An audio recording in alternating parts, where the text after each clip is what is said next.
Я благодарю вас.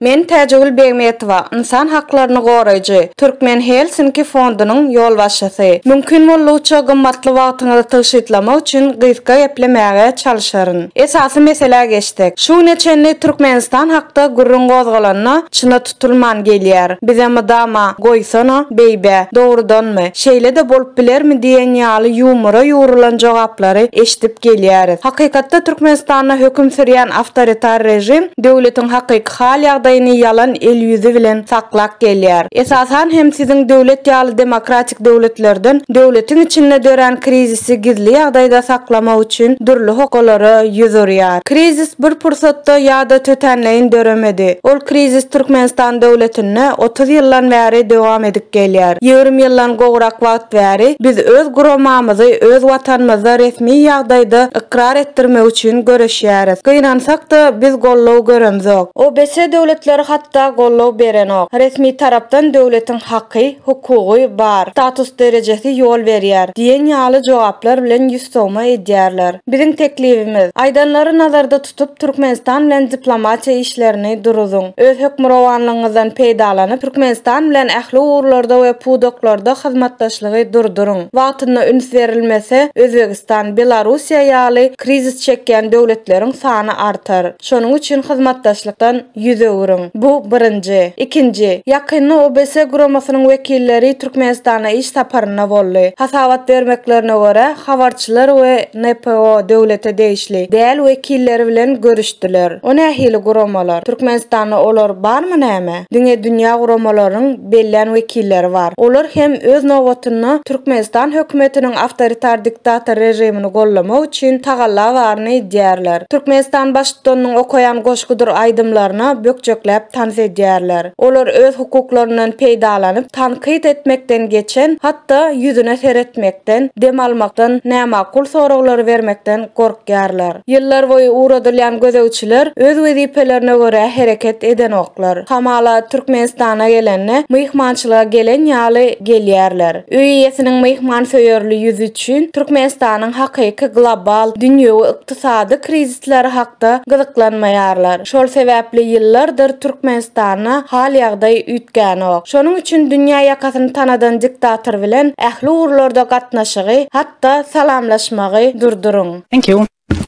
Благодарю вас.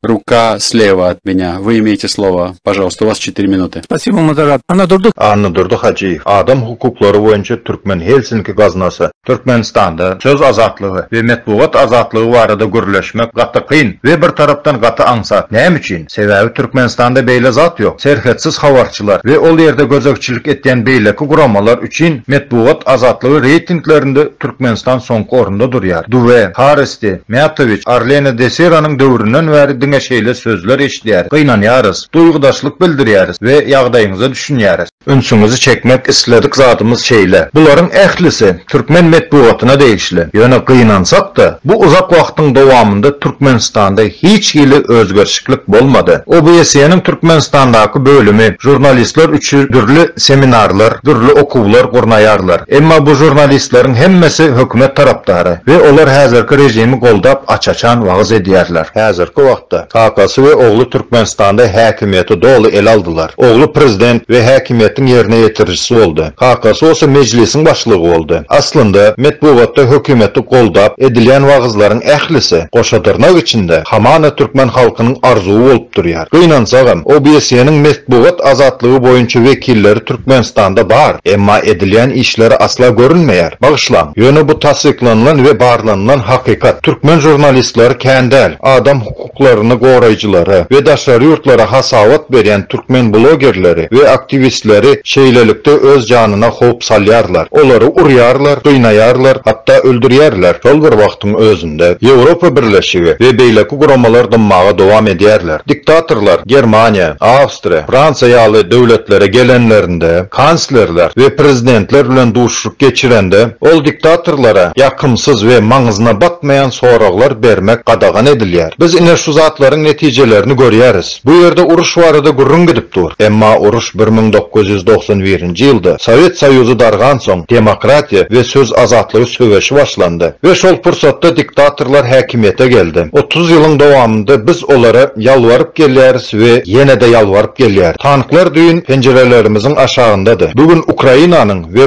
Belarusiýanyň penjereleriniň aşagynda. Ertir olaryň nirede boljakdy we entek belli däl. Sebäbi Ýewropa Birleşiginiň käbir prezidentleri we premier ministrleri ol ýere gidip türkmenleriň diktaturasyna buýsanýarlar. Käbir Ýewropa ýurtlarynda bu diktatorlygyň bellikleriniň sanawynda metbuat azatlygynyň we söz azatlygynyň gadagan edilmeginiň bellikleriniň bardygyna özüňizem gowy düşünýärsiňiz. Mende şeýle teklip bar. Reforma barada aýtýan bolsak, metbuat azatlygynyň gözegçileri, anyk çäreleri we anyk meseleleri işläp düzmeli we söz azatlygy ýok ýurtlaryň öňünde goýmaly. Ýa-da bu ýurtlardan ýüz öwürmeli. Ýa-da çağırmaly däl we çağırşyny kabul etmeli däl. Bu ýerde bir türkmen wekili bardy. Näme üçin ol biziň bu ýere gelendigimizden zeýrendi? Biziň bu ýere gelmegimiziň netijesinde Türkmenistanda garyndaşlarymyz izarlanýar. Нотки вот этой диктатуры и нотки запрета свободы СМИ и свободы слова. Уже и в Европейском Союзе это тоже есть. У меня такое предложение. Пожалуйста, если мы говорим о реформе, значит, товарищи по свободе СМИ должны разработать конкретные мероприятия, конкретные задачи и поставить это перед теми странами, где свобода СМИ просто не существует. Либо мы должны от них вообще отказаться, от этих стран, и вообще их не приглашать. Был туркменский представитель, так он что, пошел нажаловался на нас? Почему мы здесь находимся, а наших родственников там? Из-за этого будут преследовать. Спасибо за внимание. Thank you very much. Большое спасибо за это мощное выступление. Конструктивная критика и рекомендации наличествуют в нем.